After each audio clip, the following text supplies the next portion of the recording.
In digital Marathi, जनतेच्या हक्काचं व्यासपीठ। कुळगाव बदलापूर नगरपालिकेच्या माध्यमातून अग्निशमन दलाचे जवान व कर्मचाऱ्यांनी बुधवारी बदलापूर पश्चिम बॅरेज धरणाच्या पाण्यात मॉक ड्रिल अर्थात आपत्कालीन बचाव प्रशिक्षणाचा सराव केला। प्रत्येक पावसाळ्यात शहराजवळून वाहणाऱ्या उल्हास नदीमुळे शहरात पूर्वस्थिती निर्माण होते, ज्यामध्ये जीवित व वित्तहानी होते। प्रतिकूल पूर आणि आपत्कालीन परिस्थितीत मदत आणि बचाव कार्य कसे करावे त्याच्या युक्त्या शिकल्या आणि शिकवल्या गेल्या। बदलापूर शहराला पूर आणि उल्हास नदीचे पाणी लोकांच्या घरात शिरल्याचा इतिहास आहे। सतत 3 ते 4 दिवस सुरू असलेल्या पावसामुळे बदलापूर आणि अंबरनाथ परिसरातील सखल भागात पाणी साचून बदलापूर शहरात वाहणाऱ्या उल्हास नदीला परिस्थिती निर्माण झाली आहे। मग हे अग्निशमन दल आपत्ग्रस्तांसाठी बचाव कार्य करतात। नागरिकांना वाचवण्यासाठी आपत्कालीन दल त्यांच्या जीवाची पर्वा न करता बचाव कार्य करते। बचाव कार्य अचूकपणे पार पाडण्यासाठी आवश्यक असलेल्या प्रशिक्षणाचे बुधवारी प्रात्यक्षिक करण्यात आले। दरवर्षीप्रमाणे आपल्याला माहिती आहे की आपलं जे बदलापूर जे शहर आहे, कुळगाव बदलापूर, हे पूर परिस्थिती म्हणजे वॉटर प्रोन एरिया असल्यामुळे पावसाळ्यामध्ये दरवर्षी जा पूर परिस्थिती निर्माण होते। म्हणजे आपण 26 जुलै 2005 तसंच 2021ला 2019ला असे अनेकदा आपण सर्वांनी पूर परिस्थिती पाहिलेली आहे, प्रत्यक्ष साक्षीदार आहेत सगळे बदलापूरकर। आणि ज्या मागे काही आपत्ती झालेल्या आहेत त्यामध्ये प्रचंड प्रमाणात जीवित वित्तहानी झालेली होती आणि अशी पुनरावृत्ती परत होऊ नये म्हणून नगरपालिका कुळगाव बदलापूर नगर परिषद प्रशासन यांनी मागील 2-3 वर्षापासून आपल्याला पूर्ण शहराचं म्हणजे पूर परिस्थितीपासून आणि अतिवृष्टीपासून रक्षण कसं करता येईल त्यासाठी प्रचंड प्रमाणामध्ये आपल्या अग्निशमन ताफ्यामध्ये साधनसामुग्री उपलब्ध करून दिलेली आहे। मुख्याधिकारी प्रशासक योगेश गोडसे साहेब यांनी आणि सर्व या ठिकाणी आपण एक मान्य जिल्हाधिकारी यांच्या आदेशानुसार हा एक मॉकड्रिलचा प्रकार आहे की जेणेकरून आपण काही दिवसापूर्वी वाचलं की प्रवरा जी नदी आहे नगरची, त्या ठिकाणी एक मोठा इन्सिडेंट झालेला आहे। 2 व्यक्ती त्या ठिकाणी बुडवलेल्या होत्या आणि त्यांच्या बॉडी शोधण्यासाठी SDRFची टीम त्या ठिकाणी गेली होती आणि ते त्यांना सर्च करताना अनलकीली म्हणा किंवा काय टेक्निकली तांत्रिकदृष्ट्या काय त्या ठिकाणी परिस्थिती उद्भवली आणि जे वाचवायला गेले होते तेच त्या ठिकाणी डेड झालेले आहेत। मग अशी घटना कुठेही होऊ शकते कारण आपला तर मेन वॉटर प्रोन एरिया आहे। मग त्याचाच एक भाग म्हणून आपण गेल्या अनेक वर्षापासून पावसाळ्याच्या पूर्वी एक मॉकड्रिलचं आयोजन करतो। त्यामध्ये संपूर्ण शहरामध्ये जे काही आपले प्रशासन्स आहेत म्हणजे नगरपालिका प्रशासन, पोलीस, बदलापूर पूर्व police Thane, senior PI madam स्वतः या ठिकाणी त्यांच्या स्टाफसह हजर आहेत। बदलापूर पश्चिमचे सिनियर PI आणि त्यांचे स्टाफ, रेल्वे म्हणजे चामटोली एक्सप्रेस 2019ला जे आपला 21ला घटना झाली होती त्या ठिकाणी माहिती आहे हजारो प्रवासी त्यामध्ये अडकले होते।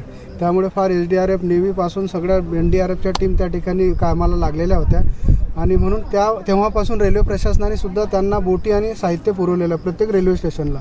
मग या ठिकाणी आपण त्यांना रेल्वे प्रशासन, त्यांचे RPF जे सिनियर्स आहेत सगळे या ठिकाणी आलेले होते। स्वयंसेवी संस्था आहेत या ठिकाणी। आपण रत्नागिरीहून जे एकदम एक्सपर्ट बोट चालक म्हणतो ना आपण, कारण आपण पाठीमागे बघतोय की अमेरिकन मेड त्या स्पीड बोटी आहेत, लोकांना तातडीने सेकंदामध्ये कसं रेस्क्यू करता येईल हा त्यामागचा एक प्रयत्न आहे।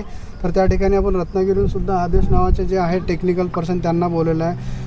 नॅचरल डिझास्टर रेस्क्यू फाउंडेशन आहे योगेश साखरेहून, त्यांची संपूर्ण 18-20 जणांची टीम आहे। बदलापूर पश्चिम मांजरली जे आपण केंद्र सुरू केलेलं आहे तिकडची संपूर्ण टीम, MRDCची पूर्ण टीम, अंबरनाथ नगरपालिका अग्निशमन दल, असं हे संयुक्तरित्या सर्वांनुमते आपण या ठिकाणी मॉकड्रिल केलेली आहे। प्रत्यक्ष पाण्यामध्ये बुडाल्यानंतर त्यांना आपण बचाव साहित्य देऊन लाईफ जॅकेट, लाईफ रिंग कशी त्यांच्याकडे फेकायची, रोप कसा फेकायचा, पाण्यामधून काढल्यानंतर त्यांना फर्स्ट एड कसा द्यायचा, कारण पाण्यात ड्रोन झाल्यानंतर अनकॉन्शियस असतो माणूस, कारण बॉडी शरीरामध्ये पाणी गेलेलं त्याने जो पण हॉस्पिटलमध्ये घेऊन जातपर्यंत त्याला त्याचं होतं। ह्या ठिकाणी म्हणून पर्यटकांना काय आवाहन करायचं? मागील 1 महिन्यामध्ये आपण बघतोय की जवळजवळ 6 ते 7 कॉल या ठिकाणी झालेले आहेत बुडण्याचे।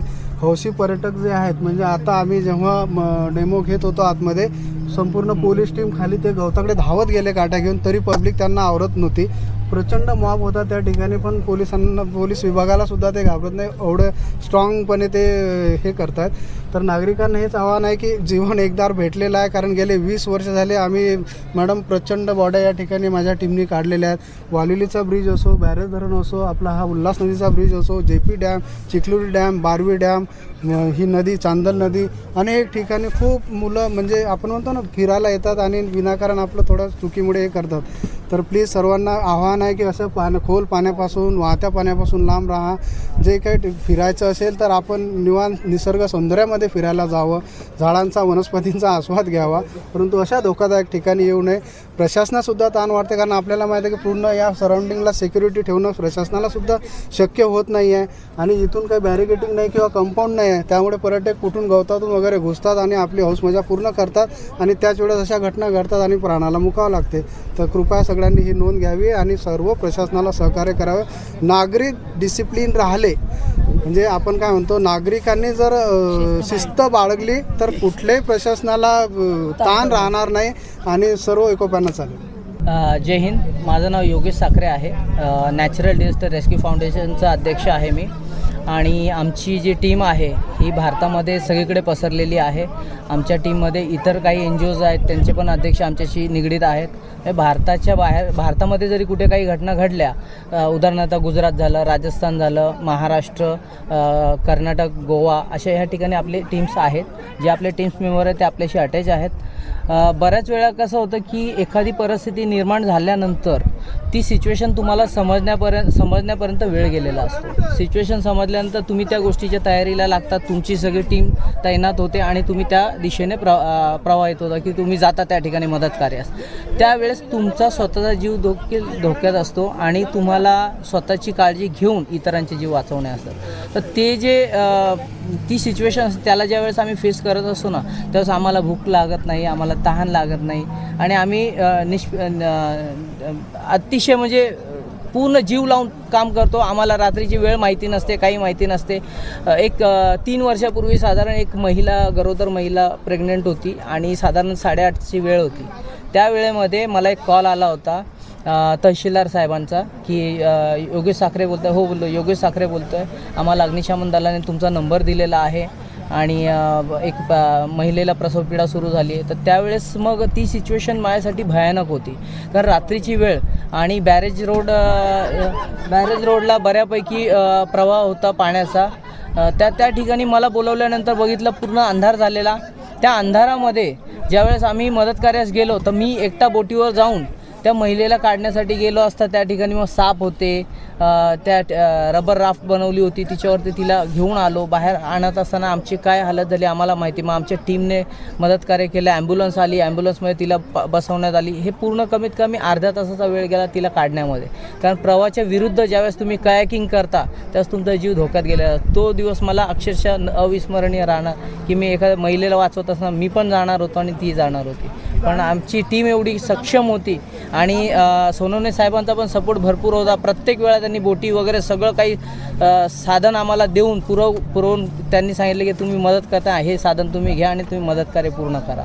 आम्हाला वेळ नसते, काय नसतं, आम्ही आमच्या मदतीने येतो, आम्ही मदत कार्य करून निघून जातो.